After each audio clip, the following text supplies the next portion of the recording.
बच्चों, अब तक हम लोगों ने समास के भेदों में कई भेद पढ़ा। आज हम लोग इसका एक और भेद पढ़ेंगे जिसका नाम है बहुव्रीहि समास। अब बहुव्रीहि समास किसे कहते हैं तो इसको समझने से पहले उदाहरण देखते हैं। यहाँ पे उदाहरण में लिखा हुआ है 10 मुख। इसका साधारण अर्थ है 10 मुख वाला। तो कोई भी जीव अगर है 10 मुख वाला तो हम लोग उसको 10 मुख कह सकते हैं। लेकिन 10 मुख कहने से विशेष अर्थ निकलता है। रावण को हम लोग 10 मुख कहते हैं। तो जब अगर इसका विग्रह हम ऐसे करेंगे कि 10 मुख वाला अर्थात रावण, तब ये हो जाता है बहुव्रीहि समास, क्योंकि ये एक विशेष अर्थ बताता है। और बहुव्रीहि समास की परिभाषा में है कि जो समास या समस्त पद अपना सामान्य अर्थ छोड़कर विशेष अर्थ बताता है उसे बहुव्रीहि समास कहते हैं। तो इसीलिए जब 10 मुख का अर्थ रावण होता है तो ये हो जाता है बहुव्रीहि समास। उसी तरह से तिरंगा का अर्थ होता है 3 रंगों वाला।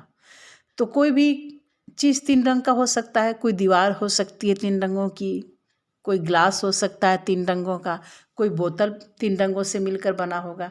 लेकिन सबके लिए हम लोग तिरंगा शब्द का प्रयोग नहीं करते हैं। जब हम इसका प्रयोग करते हैं तिरंगा, सीधे हमारे दिमाग में हमारा झंडा, भारतीय राष्ट्रध्वज का चित्र उभर आता है। तो तिरंगा शब्द जो है यहाँ पे एक विशेष अर्थ को लेकर चल रहा है। तो जब हम इसका विग्रह करेंगे 3 रंगों वाला अर्थात भारत का राष्ट्रध्वज, तब ये हो जाएगा बहुव्रीहि समास।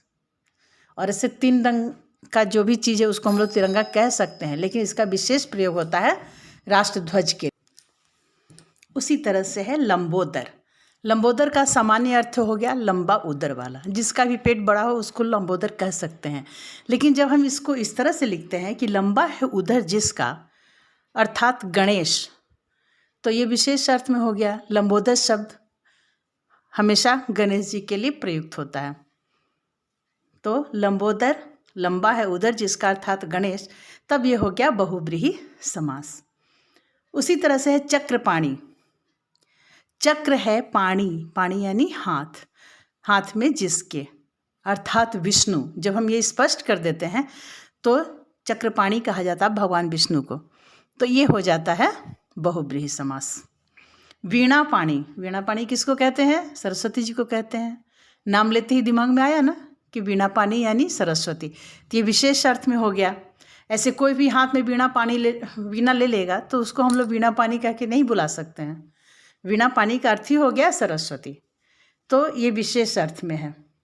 वीणा है पाणी में जिसके अर्थात सरस्वती, तो ये हो गया बहुव्रीहि समास। गजानन, गज के समान आनन वाला अर्थात गणेश जी का मुख जो है, आनन यानी मुख, वो गज के समान है। हाथी के सूंड जैसा है ना उनका भी सामने में चेहरा, तो इसीलिए उनको कहते हैं गजानन। तो गज के समान आनन वाला अर्थात गणेश, तब ये हो जाएगा बहुव्रीहि समास। उसी तरह दशानन, 10 हैं आनन जिसके अर्थात रावण। जब अर्थात रावण करके हम स्पष्ट कर देते हैं तो ये हो जाता है बहुव्रीहि समास। तो इन उदाहरणों से हमने देखा कि बहुव्रीहि समास का क्या है परिभाषा। यहाँ फिर से हम एक बार देखेंगे। जो समास अर्थात समस्त पद, समास यानी समास क्या है? समासिक पद रहता है या समस्त पद कहते हैं। अपना सामान्य अर्थ छोड़कर विशेष अर्थ बताता है उसे बहुव्रीहि समास कहते हैं। इसको हम एक तरह से और समझ सकते हैं कि इसमें जो 2 पद होते हैं, 2 से अधिक पद भी होते हैं, तो ये दोनों पद अपना सामान्य अर्थ छोड़ देते हैं। यानी न तो इसमें प्रथम पद की प्रधानता होती है न द्वितीय पद की। ये अपना एक अलग अर्थ देते हैं, एक विशिष्ट अर्थ देते हैं, एक विशेष अर्थ को ये दर्शाते हैं। तब ये कहलाते हैं बहुव्रीहि समास। जैसे इसमें आपने देखा ना, तिरंगा ये विशेष अर्थ है राष्ट्रध्वज। वीणा पाणी यानी सरस्वती, ये सब विशेष अर्थों में है। तो इसलिए ऐसे समास को हम लोग कहते हैं बहुव्रीहि समास। अब मैं यहाँ पे आप लोगों को और एक चीज़ स्पष्ट करूँगी कि ये जो मैंने उदाहरण यहाँ लिखा है, इसमें हम देखेंगे कि बहुत सारे उदाहरण जो है वो द्विगु समास से मिल रहे हैं और बहुत सारे उदाहरण जो है वो कर्मधारय समास के भी हैं। यहाँ मैं और स्पष्ट करूँगी। यहाँ जैसे दशमुख, 10 ये संख्यावाचक है ना, तो ये अगर हम केवल लिख देते हैं 10 मुख वाला, तब ये द्विगु समास भी होगा। लेकिन जब हम लिखते हैं कि 10 मुख वाला अर्थात रावण, तब ये हो जाएगा बहुब्रीहि समास। उसी तरह से तिरंगा, 3 रंगों का, तो पहले ही हमने बताया था ना कि जिसमें संख्या हो तो वो भी क्या हो जाएगा, द्विगु समास। 3 जो है वो संख्यावाचक है, लेकिन तिरंगा का अर्थ हमारा भारतीय राष्ट्रध्वज से है, तो ये हो जाएगा बहुब्रीहि समास। उसी तरह से लंबोदर, लंबोदर यानी लंबा उदर वाला, लंबा विशेषण है, उदर विशेष्य है, तो उस हिसाब से ये कर्मधारय समास होता है।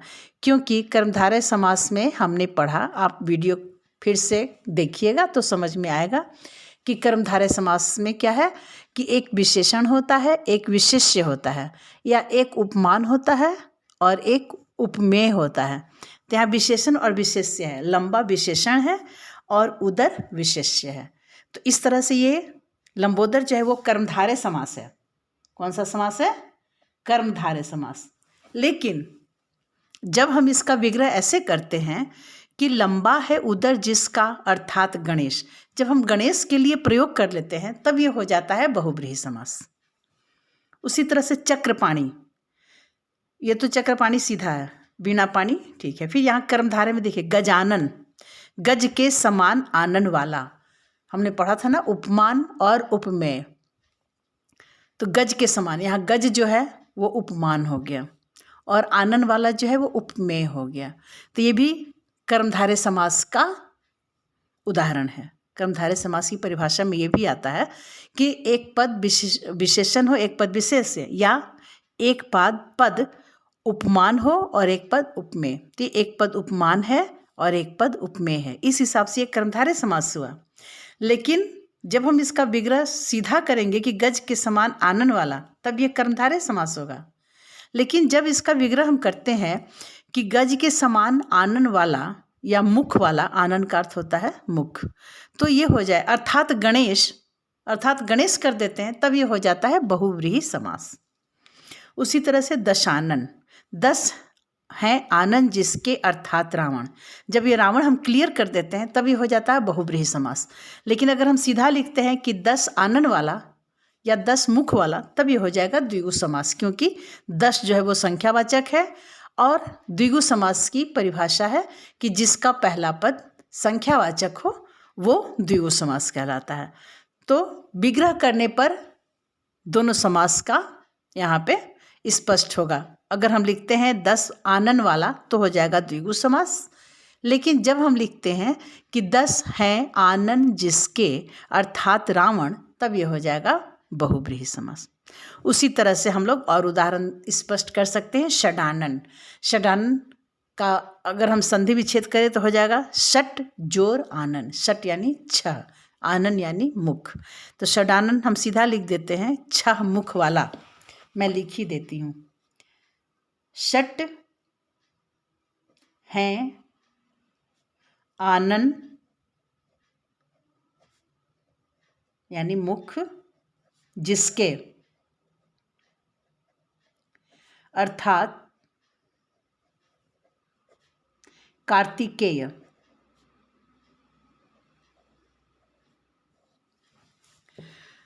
इस तरह से जब विग्रह करते हैं तो ये हो जाता है बहुव्रीहि समास।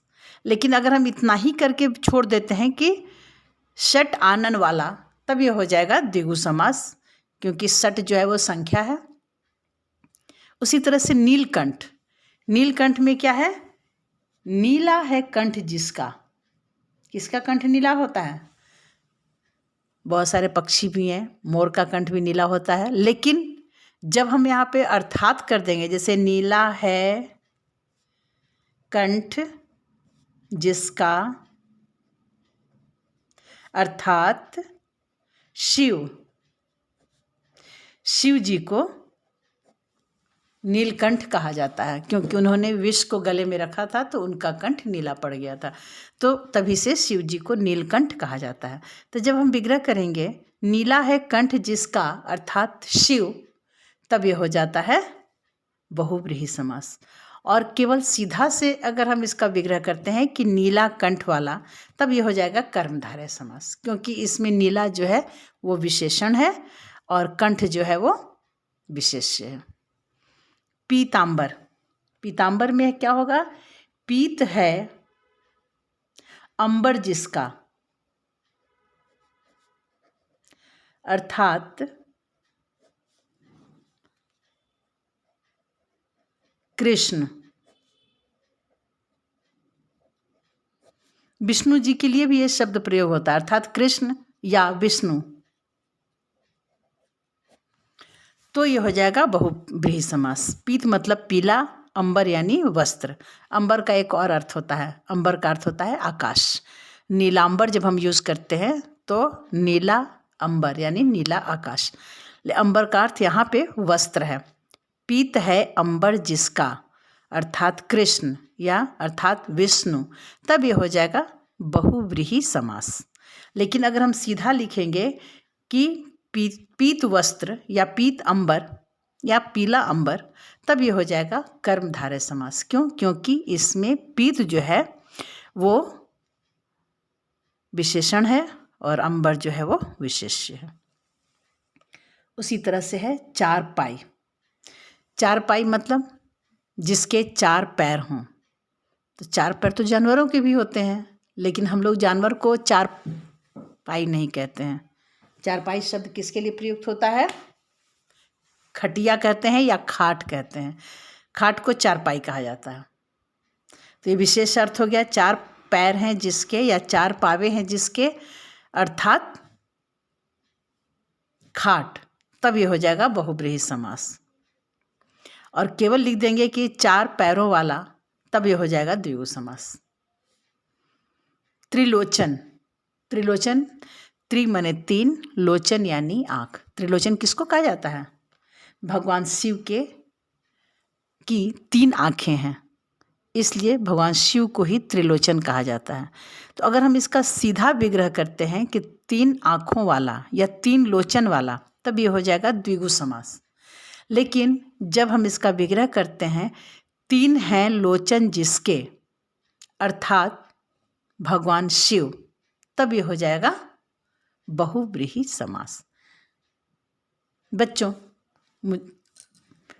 आप लोग अब इसे अच्छी तरह से समझ गए होंगे। अगर फिर भी कहीं कन्फ्यूजन हो, कहीं दिक्कत आती हो, तो आप मुझे कमेंट करके बताएं, तो मैं अगले वीडियो में और स्पष्ट करूंगी। और अगले वीडियो में मैं इसका अगला भेद भी पढ़ाऊंगी।